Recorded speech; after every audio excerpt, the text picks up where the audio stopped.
वहीं ईरान ने इजराइल को हराने के लिए शॉर्ट सर्किट वाला फॉर्मूला लागू कर दिया है। इजराइल के लिए यह फॉर्मूला बहुत खतरनाक साबित हो सकता है क्योंकि युद्ध के हालात में उसका आयरन डोम सिस्टम नाकाम हो जाएगा और ईरान ने शॉर्ट सर्किट वाले फॉर्मूले को टेस्ट करने के लिए सबसे पहला ऑर्डर लेबनान के हिजबुल्लाह को दिया है। यह रिपोर्ट देखिए।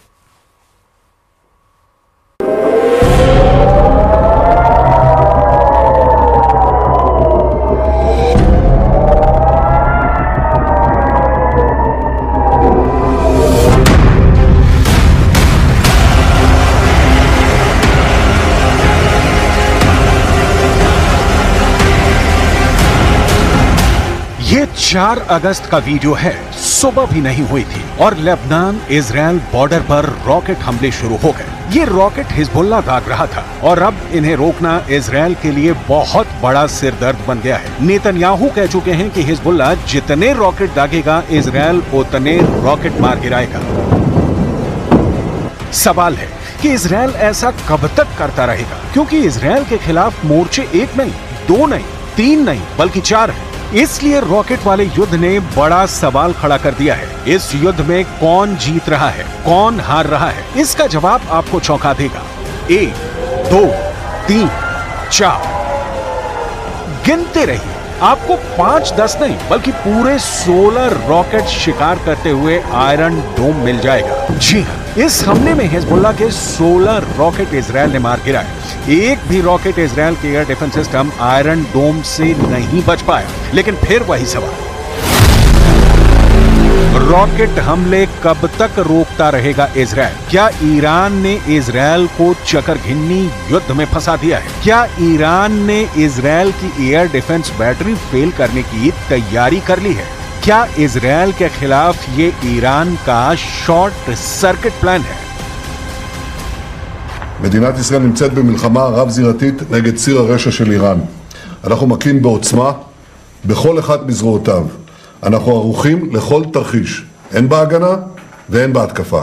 ואני חוזר ואומר לאויבינו, נגיד ונגבה מחיר כבד על כל מעשה תוקפנות נגדנו, מכל זירה שהיא. इजराइल का आसमान रोज ऐसी रोशनी से जगमग होता है। कभी उत्तर की तरफ से हिजबुल्लाह रॉकेट फायर करता है, कभी गाजा की तरफ से बचा खुचा हमास का रॉकेट दस्ता एक्टिव होता है और फिर इसके जवाब में इजराइल एक्टिव करता है आयरन डोम। और फिर इजराइल के आसमान पर नजर आता है ये नजारा। लेकिन हर हमले को रोकने के लिए इजराइल का एयर डिफेंस बहुत महंगा साबित हो रहा है। हिजबुल्लाह का एक रॉकेट कुछ $1000 का होता है, जबकि उसे रोकने वाली मिसाइल लाखों डॉलर की होती है। यानी 1 लाख रुपए की कीमत वाले रॉकेट या तोप के गोले को रोकने के लिए आयरन डोम से 2 मिसाइल फायर की जाती है। इनकी कीमत रेंज के हिसाब से 70 लाख से 1 करोड़ रुपए हो सकती है। युद्ध लड़ने की इतनी बड़ी कीमत हैरान करती है। ऐसे में क्या नेतन्याहू इस हथियार की इतनी बड़ी कीमत चुका सकते हैं? ये बड़ा सवाल है। इजराइल और अमेरिका के वॉर एक्सपर्ट इस वक्त बहुत परेशान हैं। इजराइल का वॉर रूम सवाल पूछ रहा है कि वो कब तक आयरन डोम की मिसाइल फायर करते रहेंगे। एक मामूली रॉकेट को रोकने के लिए लाखों डॉलर की मिसाइल फायर की जा रही है। ये कब तक चलेगा? ऐसे में इजराइल का आयरन डोम वाला गोदाम खाली हो जाएगा।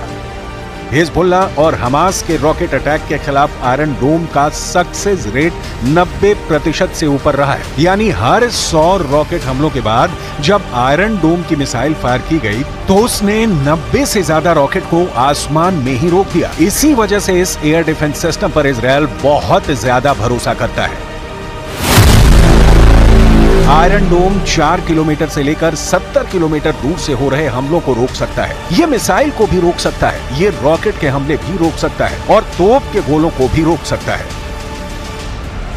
आयरन डोम के फैन डोनाल्ड ट्रंप भी हैं। डोनाल्ड ट्रंप ने कहा है कि वो आयरन डोम जैसे मिसाइल डिफेंस शील्ड अमेरिका में लगाएंगे। ये ऐसा डोम होगा जो पहले किसी ने नहीं देखा होगा। Will prevent World War III, which is very close to happening. I will restore peace through strength, and in my next term, we will build a great Iron Dome missile defense shield over our country. Donald Trump बड़ी बड़ी बातें कर रहे हैं, लेकिन बड़ा सवाल बाकी। मुद्दा यह है कि ईरान ने बड़े युद्ध से पहले क्या इजरायल को एक ऐसे चक्र में फंसा दिया है जिसमें इजरायल का एयर डिफेंस गोदाम खत्म होने जा रहा है। इजरायल ये बात बहुत अच्छी तरह जानता है कि आयरन डोम की मिसाइल के पार्ट अमेरिका में बनते हैं, इसलिए उसके लिए जरूरी है कि आयरन डोम का गोदाम तभी भरा हुआ रहेगा जब अमेरिका से हथियारों की सप्लाई जारी रहेगी। He also stressed that the unprecedented scale of U.S. support for Israel since October 7th should leave Iran, Lebanese Hezbollah, and other Iranian-backed terrorist groups with no doubt about U.S. resolve. ऐसे में missile और उसके parts को लेकर Israel के सामने बड़ा संकट खड़ा हो सकता है। ये डर हमेशा बना हुआ है, इसलिए बड़े सवाल एक बार फिर, क्या ये इजरायल के खिलाफ ईरान का चक्करघिन्नी युद्ध है?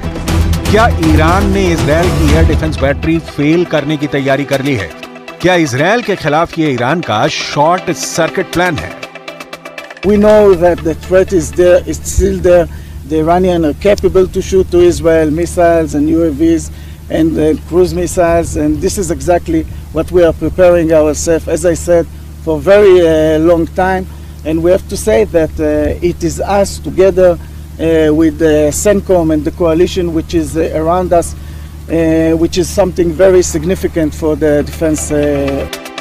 इसमें कोई शक नहीं कि अब तक आयरन डोम दुनिया में मशहूर हुआ है। ये इजरायल का बहुत ही सटीक एयर डिफेंस सिस्टम माना जाता है।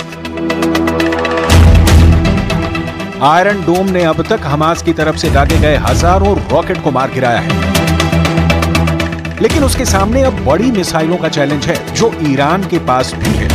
इसके अलावा लेबनान में हिजबुल्ला और यमन में हूथी, दोनों के पास बैलिस्टिक मिसाइल हैं और उन्हें रोकने के लिए इजरायल का एरो डिफेंस सिस्टम भी पूरी तरह से तैयार है। इन्हें रोकने के लिए इजरायल के पास है बहुत ही सटीक एरो 3 मिसाइल डिफेंस सिस्टम। इसकी तुलना रूस के S-400 से की जाती है। ये इजरायल और अमेरिका ने मिलकर तैयार किया हुआ है। ये इजरायल के मिसाइल डिफेंस सिस्टम का सबसे खतरनाक सिस्टम माना जाता है। यही डिफेंस सिस्टम है जिसके बलबूते ईरान की भी मिसाइलों को रोक लिया जाएगा। 13 अप्रैल को जब ईरान ने 300 मिसाइल और ड्रोन से हमला किया था, तब कई बड़ी मिसाइलों को एरो सिस्टम ने ही रोका था। इजरायल इस बात का बहुत भरोसा करता है। जब एरो 3 मिसाइल लॉन्चर से निकलती है तो समझ लीजिए कि बैलिस्टिक मिसाइल कोई भी हो, ये लंबी दूरी की रेंज तक उसे मार गिराएगी।